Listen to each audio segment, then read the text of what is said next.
Hi friends, అందరూ ఎట్లున్నారు? బాగున్నారు గదా! నేను గూడా బాగున్నా. మీ సపోర్ట్ ఉంటే ఇంకా మంచిగుంటా. నాకు సపోర్ట్ జేసేటోళ్ళు, లైక్ జేసేటోళ్ళు, కామెంట్ జేసేటోళ్ళు అందరికి గూడా నేను పేరు పేరున ధన్యవాదాలైతే చెప్తానా.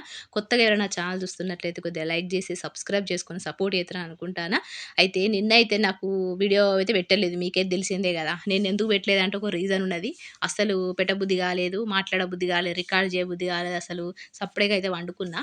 ఇగ ఎందుకనేది ఈ వీడియో అయితే షేర్ చేసుకుంటా. ఇక్కడైతే పొద్దున పిల్లల కోసం నేను బెండకాయ ఆహ్, మనం ఎప్పుడైనా బెండకాయ అంటే బెండకాయ ఫ్రై, బెండకాయ పులుసు గివ్వే 2 చేత్తాం గదా!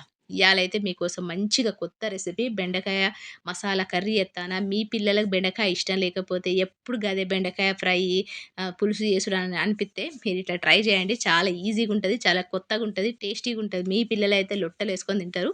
వీడియో ఎండింగ్ వరకు చూడండి. నేను చెప్పే మాటలు, అసలు నేను నిన్న చేయకపోవడానికి రీజన్ ఏందనేది మీతో షేర్ చేసుకుంటా. అదేవిధంగా కర్రీ కూడా చూసి నాకు సపోర్ట్ చేస్తారని అనుకుంటానా. సుత్తారు గదా! నేను బెండకాయలైతే అరకిలో తీసుకొచ్చిండు. ఈ అరకిలోల పావు కిలో మాత్రమే అండుతా. ఇంకా పావు కిలో ఎప్పుడన్నా వీలున్నప్పుడు ఫ్రై జేత్తా. మీరు ఖచ్చితంగా వీడియో ఎండింగ్ వరకు చూడండి. సుత్తారు గదా! గిన్నెలైతే మంచిగా క్లీన్ జేసి పెట్టుకున్న నైటు. తోమలేదు. ఎప్పుడు తోమి పక్కన పెట్టేదాన్ని. ఇగ అన్నీ క్లీన్ జేసి పక్కన పెట్టిన గంతే. ఎందుకంటే బొద్దింకలొత్తాయి గదా రాత్రంతా. అందుకనే అన్నం మెతుకులు లేకుండా మనమైతే క్లీన్ జేసుకుంటే మనకు మంచిగుంటది. అయితే ఇయాలైతే బెండకాయ మసాలా కర్రీ చేత్తాను, మీరు జూడండి. అయితే నిన్న వీడియో పెట్టాలనిపియలేదు. అంటే మనసు మంచిగా లేనప్పుడు మనకి ఏ పని చేయబుద్ధి గాదు. తినబుద్ధి గూడా గాదు. అయితే దానికి రీజన్ ఏందనేది మీకైతే ఈ వీడియోలో షేర్ చేసుకుంటా. బట్టలు గూడా పిండిన, బట్టలు ఆరేసిన. మీకైతే చూపిత్తాను. ఇంటి ముంగటైతే అంటే మాకు ఎండైతే కొట్టది. గల్లీల అంటే సైడ్ బాల్కనీ ఉంటది గదా! పక్కకు సైడ్ గల్లీలో మేమైతే బట్టలు ఆరేస్తాం. చూత్తారు గదా! బట్టలైతే ఆరేసిన. అయితే నిన్న ఏమైందంటే, అంటే కొన్ని రోజులు అంటే ఒక వారం క్రితం మా నాకైతే ముగ్గురు తోడికోడళ్ళు, మీకే తెలిసింది కదా! ముగ్గురు యారాళ్ళు, నేను చిన్నదాన్ని. అయితే ముగ్గురు యారాళ్ళు నాకెవరు ఫోను జేయరు, ఎవరు మాట్లాడరు. కానీ ఒక వారం క్రితము నేనైతే మా రెండో యారాలకు మూడో యారాలకైతే ఫోను జేషిన. ఆమె బయటామె గదా! ఇద్దరైతే మా అత్త సైడు, మా మామయ్య సైడ్ అనే విషయం మీకైతే పాతోళ్ళకి తెలుసు. కొత్తోళ్ళకి తెలవనే తెలవది. అందుకే కొత్తోళ్ళు ఎవరైనా ఉంటే సబ్స్క్రైబ్ చేసుకోండి నా ఛానలు కొత్తగా చూస్తే. అయితే మా ఇద్దరు యారాలైతే జెయ్యరు. ఎవ్వరు జెయ్యరు. నేనే జేషిన. మూడో యారాలకైతే చేషిన. బయట ఆమె గదా! కొంచెం మంచి చెడులు అడుగుతది. మంచి చెడులు చెప్పుకోవచ్చు. అక్కడున్న అంటే మా అత్తయ్య, మా యారాళ్ళ విషయాలు ఏమున్నా, అంటే ఒకటే బిల్డింగ్‌లో ఉంటారు గదా! ఏమున్నా తెలుస్తాయి అని జెప్పి, ఏమున్నా మాట్లాడతారని జెప్పి, ఆమెతోని కొంచెం ఓపెన్‌గా మాట్లాడతా అని జెప్పి నేనైతే ఆమెకు ఫోను జేషిన. సుత్తారు గదా! మా ఆయన జిమ్ నుంచి వచ్చేటప్పుడు ఎగ్సు, జామకాయలు, అరటిపండ్లు అన్నీ తీసుకొచ్చిండు. ఇక్కడ ఎగ్స్ అయితే బాయిల్ జేత్తాన మా ఆయన కోసం, నా కోసము. పాలు గూడా తీసుకొచ్చిండు. అవైతే వేడి జేయాలె. అయితే ఇక్కడ వేడి నీళ్ళు చూత్తారు గదా! మొన్న సండే రోజు మా ఆయన గీజర్ తయారు జేసిండు సొంతంగా. ఆ నీళ్ళైతే తీసుకుంటాడు. అయితే ఇక్కడైతే నేను టిఫిన్ అయితే మా ఆయనకు ఓట్స్, బనానా ఏసైతే ఇత్తాన. మీరైతే వీడియో చూడండి. అయితే ఆమెతోనైతే ఒక వారం క్రితం ఫోనయితే చేషిన. మంచి చెడులు తెలుసుకుందాము. ఎందుకంటే వాళ్ళు ఎట్లాగో జెయ్యరు. నేనన్నా జేయాలి గదా! అని జెప్పి మంచి చెడులు తెలుసుకుందాం అని జెప్పి ఫోనయితే చేషిన. అలా అమ్మాయికి కొంచెం హెల్త్ బాలేదని జెప్పి అడుగుదామని చెప్పి ఫోను జేషిన.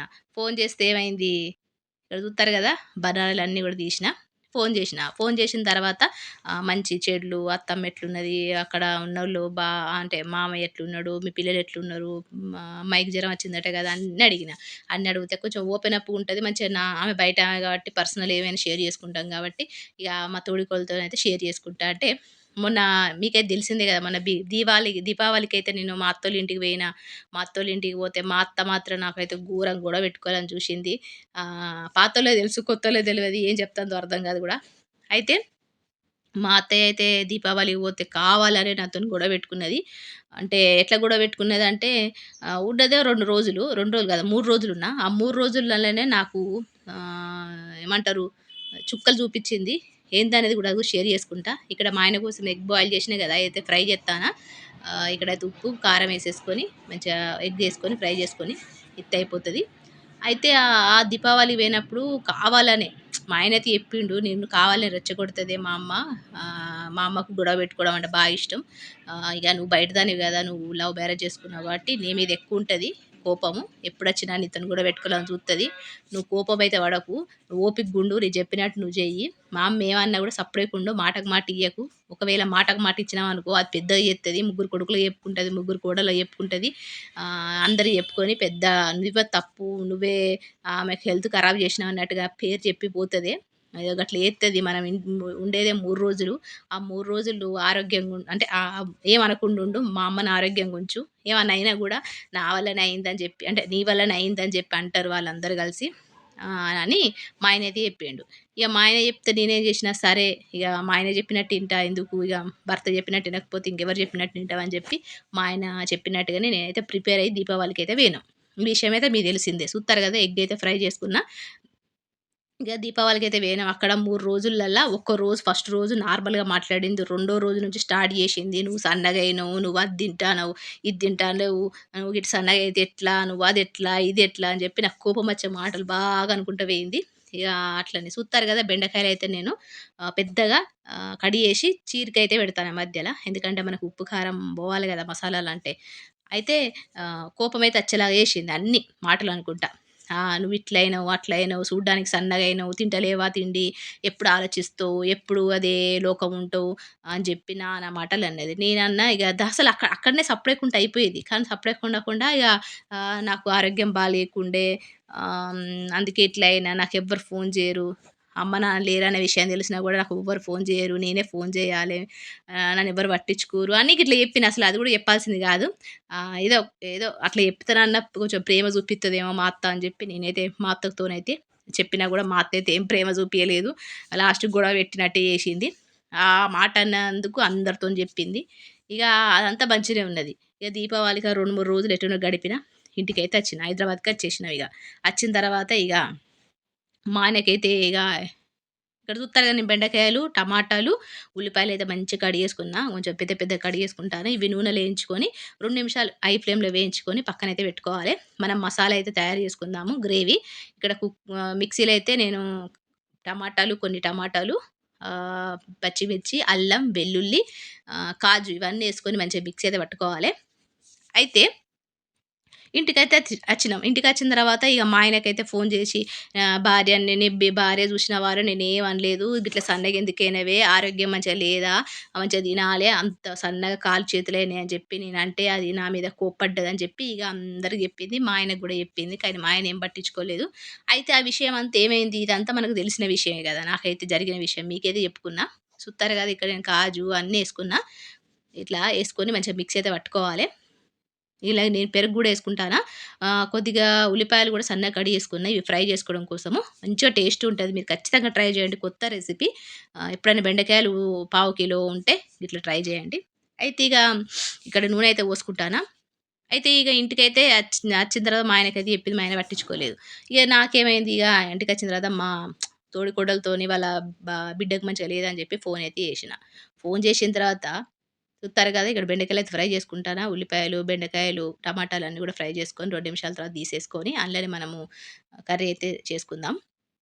ఇక ఇంటికైతే వచ్చిన ఇక మా తోడికోడలికైతే ఫోను చేసిన. ఫోను చేసి "ఎట్లున్నారు? ఏమైంది? అత్తమ్మ ఎట్లున్నది? మామయ్య ఎట్లున్నాడు? మీ పిల్లలు ఎట్లున్నారని" అన్నీ అడిగిన. అడిగితే మాట మీద అన్నీ మాట్లాడుకుంటా లాస్ట్‌కు లాస్ట్‌కు ఒక మాటైతే అన్నది. అంటే ఇలాంటోళ్ళతోని అస్సలు మనము షేర్ చేసుకోవద్దు. మన మన మనం మనం బాధ చెప్పుకున్నప్పుడు వాళ్ళు మన బాధను అర్థం చేసుకోవాలి. మన బాధను అర్థం చేసుకుంటేనే మనం వాళ్ళతో షేర్ చేసుకోవాలి. కానీ నాకు తెలవక నేనైతే నా బాధను అర్థం చేసుకోలేకపోయినా నేను ఆమెతో చెప్పుకున్నా. అయితే ఏమైందనేది విషయం అయితే చెప్తా. ఇక్కడ చూత్తారు కదా! నేను అదే గిన్నెల ఆహ్, ఆయిలేసుకున్న, మసాలాలేసుకున్న, కడిగేసుకున్న ఉల్లిపాయలు, పచ్చిమిర్చి అన్నీ యేసుకొని మంచిగా ఫ్రై అయితే చేసుకొని అల్లం వెల్లుల్లి పేస్ట్ యేసుకుందాం. అయితే నేను ఇక ఆమెకైతే మొత్తం చెప్పుకున్నా. ఏమైంది మొన్న ఆహ్, అత్తమ్మతోనేమో గొడవైంది గదా! అని చెప్పి ఏందిరన్నట్టు అడిగింది. అడుగుడుతోనే నేనైతే ఏం జేయలేదు. గిట్లయితే స్టోరీ జరిగింది. నన్ను సన్నగయినవన్నది. నేను గిట్లా అన్నా, అట్లా అన్నా అని చెప్పి నేను మొత్తం మీకు చెప్పిన స్టోరీ ఆమెకు చెప్పిన. చెప్పుడుతోనే ఆమె ఏదో మంచిగా నాకు వెనక సపోర్ట్ చేత్తది. మంచిగా మాట్లాడుతది. కొంచెం మనకు ఎవరైనా మంచిగా మాట్లాడితే కొంచెం మన బాధలు చెప్పుకోబుద్ధి అయితది గదా! ఇక అందులో నాకు అమ్మ, నాన్న లేరు గాబట్టి నాకు అక్కనే గదా! అని చెప్పి నేనైతే చెప్పుకున్నా. చెప్పుకుంటే ఆమె ఏమన్నది, ఏందన్నది మీకైతే చెప్తా. ఇక్కడ చూత్తారు కదా! పసుపు, కారం అయితే యేసుకుంటానా.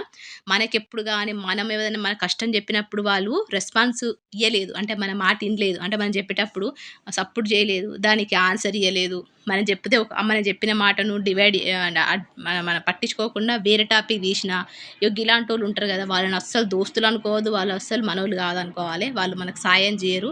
అవసరానికి మనతో మాట్లాడతారు. అవసరం అయిపోయిన తర్వాత నువ్వెవరు అని క్వెషన్ అయితే అడుగుతారు. అలాంటోళ్ళతోని మనం ఉండొద్దని నాకు అర్థమైంది. అలాంటి దోస్తులైనా, పక్కోళ్ళైనా, ఎదురోళ్ళైనా, చుట్టాలైనా అంటే మనం కష్టం చెప్పుకున్నప్పుడు మనకు ఒక కష్టం దానికి ఆన్సర్ ఇయ్యాలె. అట్లా ఆన్సర్ ఇయ్యకపోయినా అలాంటోళ్ళు కరెక్ట్ గానే గాదు. మనకు మంచోళ్ళు గాదు, దోస్తులు గాదు. అటు ఇటు చెప్పేటోళ్ళని అర్థం జేసుకోవాలె. ఇక్కడ చూత్తారు గదా! నేను మిక్సీ పట్టిన అదైతే మిశ్రమం వేసుకున్న. కొద్దిగా పెరుగేసుకున్న ఒక టేబుల్ స్పూన్, పెద్ద టేబుల్ స్పూన్ మంచిగా కలుపుకోవాలె. ఆయిల్ మీదకొచ్చేటట్టు బెండకాయలేసుకోవాలె. ఇత ఆమె అయితే ఏమన్నదంటే నేను అత్తమ్మ గిట్లా అంటే గిట్లా అన్నా అని జెప్పి మొత్తం స్టోరీ చెప్పిన.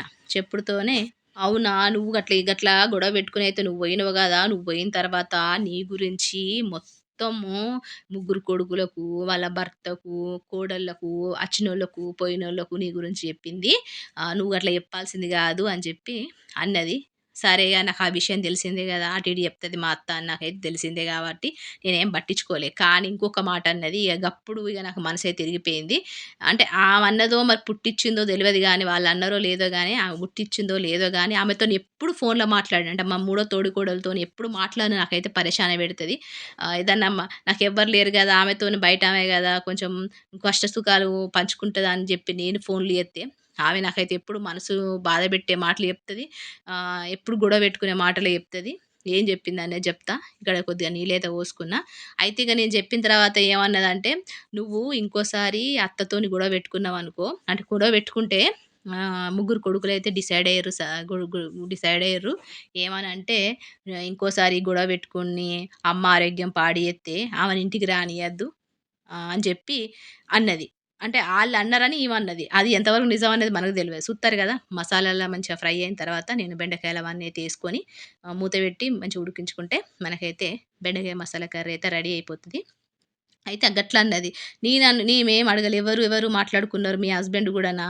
ఇంకా ఇద్దరు బావలు గూడానా? అని జెప్పి నేనన్నా. అనుడుతోనే నీ నీ గురించి అంటే ఎప్పుడొచ్చినా నువ్వు గొడవ పెట్టుకుంటాన్నావు గదా! అత్తయ్యతోని, మామయ్యతోని. కాబట్టి ఇగ ఎప్పుడొచ్చినా గొడవ పెట్టుకుంటాంది. ఆరోగ్యం పాడు జేత్తాంది. అమ్మది, నాన్నది. కాబట్టి ఇంకోసారి గొడవ పెట్టుకుంటే ఇంటికి రావద్దని జెప్పి మాట్లాడుకున్నారు. మా ఆయన గూడా మాట్లాడిర్రంలా ముగ్గురు గలిసి మాట్లాడుకున్నారని జెప్పి మా తోడికోడలైతే అన్నది. ఇగ నాకైతే మనసు ఇరిగిపోయింది. అంటే నేనేం గొడవ పెట్టుకున్నా, ఏమన్నా మా అత్తయ్య ఆరోగ్యం ఎప్పుడు పాడు చేసినా అని మస్తు బాధనిపిచ్చింది. అంటే నన్ను ఇంట్లోంచి ఎలగొడతారట. మా అట్లా అనుకుంటారట నా గురించి. ఇంటికి రానియ్యరట పండగకు, ఫంక్షన్‌లకు ఎక్కడికి రానియ్యరట అని చెప్పి మాట్లాడుకున్నారట. ఇగ ఇగ నాకైతే మస్తు బాధ అనిపిచ్చింది. ఆమెతోని ఎప్పుడు మాట్లాడినా ఇగో గిట్లాంటి బాధలైతే పెడతది. అది నిజమో, అబద్ధమో తెలవది. పుట్టిత్తదో మరి ఏమో గాని ఇగో గిట్లయితే చెప్తది. ఇగ అందుకే మనసంతా మంచిగా అనిపియలేదు. ఇక్కడైతే కొద్దిగా ఆయిలయితే మీదికొచ్చింది. ఇగ మా ఆయనతోనైతే చెప్పిన. ఎందుకంటే మా ఆయననే గదా నాకున్నది. ఎవ్వరు లేరు గదా దిక్కుమొక్కు. ఇగ మా ఆయననే ఉన్నాడు గాబట్టి ఇగ మా ఆయనతోనే చెప్పిన. మొన్న మీ అమ్మని గిట్లా అన్నందుకు మీ అమ్మ అంటే మీ అమ్మని ఇట్లా అన్నందుకు మీ అన్నయ్య అన్నలందరూ గూడా నన్ను ఇంకోసారి ఇంటికి రానియ్యరట గొడవ పెట్టుకుంటే. నువ్వు అచ్చుడొద్దు, ఆమె అచ్చుడొద్దు, అమ్మ నాన్నల ఆరోగ్యం పాడు చేసుడొద్దు, ఆమెను రానియ్యద్దని జెప్పి చర్చించుకున్నారట అని జెప్పి నేనైతే మా ఆయనతో జెప్పిన. ఇగ చెప్పుడుతోనే మా ఆయనైతే మస్తు సీరియస్ అయ్యిండు. గట్లెట్లా వాళ్ళెవరు రానీయకపోవడానికి, వాళ్ళకెంత హక్కున్నదో నాకంతే హక్కున్నది. వాళ్ళు చెప్పడానికి వాళ్ళెవరు, వాళ్ళ కొడుకులెట్లనో నేను గూడా అట్లనే, వాళ్ళ కోడలెట్లనో నువ్వు గూడా అట్లనే అని జెప్పి మా ఆయనైతే అన్నాడు. ఇగ అందుకే మనసైతే మంచిగా లేకుండే. ఇగ సూత్తారు గదా! మా చిన్నోడైతే సాయంత్రం బుక్కు పా పాడైపోయింది. అంటే చినిగిపోయిందని పిన్నయితే యేసుకుంటాండు. ఇగ గిట్లయితే అనిపిచ్చింది నాకు. ఇటు నుంచి తల్లిదండ్రులు లేరు. వాళ్ళ దగ్గరికి నేను పోతలేను. వాళ్ళు దగ్గర తీసుకుంటే ఎక్కడ నాకు వాళ్ళకి ఆస్తి వస్తదో అని చెప్పి ఆళ్ళు ఇత్తలేరు. అంటే మా అక్కలు ఉన్నారు గదా! నన్ను దగ్గర తీసుకుంటే మా అమ్మ గాని, మా నాన్న గాని దగ్గర తీసుకుంటే ఎక్కడ ఆస్తి పంచుడయితదని జెప్పి ఆళ్ళు భయపడతారు. ఎందుకంటే ఆస్తులంటేనే గదా గొడవలయ్యేది. రక్త సంబంధాలు గూడా దూరమయ్యేది. నేను అత్తే అట్లయితదని జెప్పి ఆళ్ళు నన్ను దూరం జేత్తార్రు. ఈటి నుంచి అంటే వాళ్ళు మా వాళ్ళు ఆ టాపిక్ గురించి ఎప్పుడన్నా మీకు వీలున్నప్పుడు జెప్తా. ఇగ ఇటు మా అత్త వాళ్ళు గూడా మా బావలు గూడా నేను అత్తే ఇట్లా రానియద్దని జెప్పి ఇట్లా మాట్లాడుకుంటారు. ఇగ నేను జీవితాంతం మా ఆయనతోని ఇగ ఇక్కడనే ఉండన్నా ఏంది, ఎవ్వరితోని మాటలు లేదు, ముచ్చట లేదు, ఎవ్వరిని ఒక మాట అనుడు లేదు, ఒకరిని తిట్టుడు లేదు, ఒకరిని అనుడు లేదు. ఇగ నా జీవితం అనిపిచ్చింది. అంతగా నేను అన్న మాటేంది నన్ను రానీయకుండా జేత్తరట. నేను రావద్దట. మీ అమ్మ ఆరోగ్యం పాడైపోతుందట. ఎప్పుడొచ్చినా గూడా నేను గొడవ పెట్టుకుంటానట. నన్ను ఇంటికి రానియద్దని మీ అన్నయ్యలు చర్చించుకుంటార్రని జెప్పి చెప్పిన. ఎవరు జెప్పిర్రు అంటే, "మీ వదిన జెప్పిందని" జెప్పిన. "వదిన జెప్పిన మాటలు నమ్ముతానవా అని అన్ని అబద్ధాలు జెప్తావు. ఆమెతో మాట్లాడకు. ఆమెతో మాట్లాడితే నీ మైండ్ పాడైపోతది. చెప్పేటోళ్ళ మాటలు అలాంటోళ్ళు వాళ్ళు అటు ఇటు మాటలు జెప్తారు. అందులో నిజం ఉన్నది ఎంతనో, అబద్ధం ఎంతనో ఎవ్వరికి తెలవది. ఆమె అటు ఇటు జెప్తది. నిన్ను ఏడిపియాలని, నిన్ను బాధ పెట్టాలని నువ్వు ఆలోచించి నువ్వు ఆరోగ్యం పాడు జేసుకోవాలని" చెప్పి ఇగ మా ఆయనైతే అన్నాడు. కానీ ఒకటైతే గుర్తుపెట్టుకోండి. మనకెవ్వరు లేనప్పుడు, ఎవ్వరు మనతో మాట్లాడినప్పుడు ఎవరైతే మాట్లాడతారో గాళ్ళకు మొత్తం కష్టం, సుఖం అయితే చెప్పుకోవద్దు. చెప్పుకున్నప్పుడు వాళ్ళు మనం చెప్పుకున్న బాధకు ఆన్సర్ ఇత్తనో ఏం గాదు. ఇనినట్టు ఉన్నారనుకోండి, లేదు మనం చెప్పిన మాట ఇనకుండా టాపిక్ డైవర్ట్ జేసి వేరే మాటలు మాట్లాడినా, మనతోని సరిగ్గా మాట్లాడకపోయినా గాళ్ళు మనం మంచి కోరుకునేటోళ్ళు గాదని అర్థం జేసుకోవాలి. ఆళ్ళు దోస్తులైనా, బయటోళ్ళైనా, చుట్టాలైనా. ఇగో గిట్లయితున్నది ఇయాట స్టోరీ. నేను హ్యాపీగుంటే ఎవ్వరికీ ఇష్టం ఉండది. ఎప్పుడు ఏడ్చుకుంటూ, ఎప్పుడు బాధపడు ఉండాలన్నదే మా అత్తోళ్ళైనా, మా యారళ్ళైనా అనుకుంటారు. ఇగో గిట్లున్నది ఇయాల స్టోరయితే. ఇగ రేపటి వీడియోలో అయితే కలుస్తా. మీరైతే గుర్తుపెట్టుకోండి మనోళ్ళు గదా అని చెప్పి మొత్తం మనసులోనే చెప్పకండి. ఉంటా మరి.